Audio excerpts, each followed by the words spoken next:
absolutely sure. Welcome back, everybody. Back to Late Night Snacks.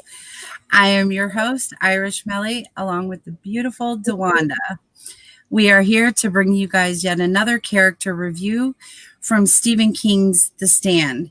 This is more of a character review from the characters from the novel and from the CBS All Access streaming platform that The Stand, Stephen King's The Stand 2020 series is on. Today, we will be discussing the character of Nadine Cross. Yes. So, take it away. All right. So I'm going to share the screen and then we're going to give you guys some facts that you guys may not know. No backstory. A little backstory. This is Miss Nadine Cross. Yep. This is Miss Nadine Cross. Now, before we start talking about her, in the 2020 adaptation, Nadine Cross is being played by Amber Heard. In the 1994 adaptation, she was played by Laura San Giacomo. So, those are the actresses that played this role. She is considered a main character as far as the cast is concerned. Now, here's a little backstory on her. She was an orphan, and she was adopted at the age of 4.5 months. Okay. Her adoptive parents and their son were killed in a car crash when she was 6. Now, at no point did she ever feel wanted. So, this is why she is the way she is. It's like nobody actually really wanted her because her adoptive parents were really the only person that they actually cared about was their own son. They could care less about Nadine. And as she was growing up, she did date several boys, but she never really gave her virginity away because she believed that her virginity had some darkly sacred purpose, that she was intended for someone special and meant to wait for that person like an unbroken vessel. So she never actually lost her virginity until she actually met her intended, which it is. We'll get to. Yes. She ends up losing her virginity to Randall Flagg. She's basically saving herself for him.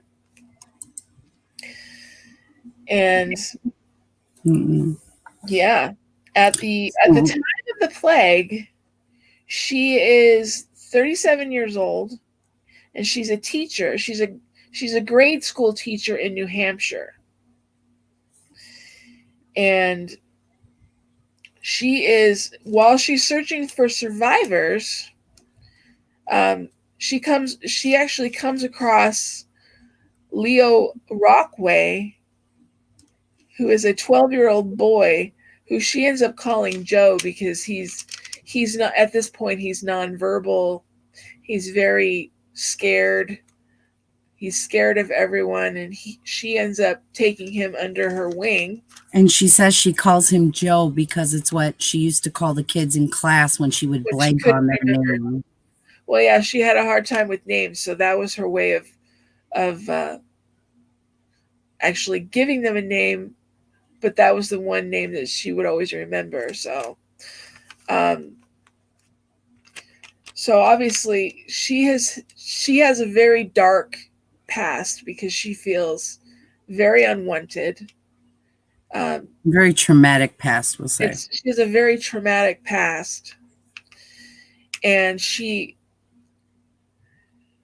originally starts to where she's going toward the Boulder free zone, but her heart is always in a different place. She's torn between both sides because she's actually promised to flag. So that is, and she is basically trying to, she wants to be good, but there's a part of her that unfortunately, because of her past and the way she was brought up, the fact that nobody actually wanted her, she ends up going to the dark side because it's really all she knows. And that is pretty much her entire backstory until we get further into the miniseries itself. I don't want to give away too much from the miniseries because we haven't gotten that far yet. But yeah, she's a very troubled character. Let's just put it that way. That's like an understatement. The fact that you see the sanity. Well, yeah, we don't know yet from Amber Heard's perspective, but from Laura's perspective, you just saw the insanity in her eyes and in her expressions, and it was amazing. So I'm hoping that we see more of that. And here's another thing. And even in college, she didn't have a lot of friends, and she was, living in a dorm, and there was a set of girls. They were playing with a Ouija board. Okay. So they called her in, they got her involved in this Ouija board, and, obviously she didn't want anything to do with it, but she decided to give it a shot. And the Ouija board basically told her what her path was, and that basically scared the living hell out of her. And the fact that the Ouija board knew exactly what her purpose was. Or scared the living hell in her. Mm-hmm. Yep. So that wraps up our character review of Nadine Cross from Stephen King's The Stand. If you guys like this character review and you want more character reviews, please give this video a big thumbs up.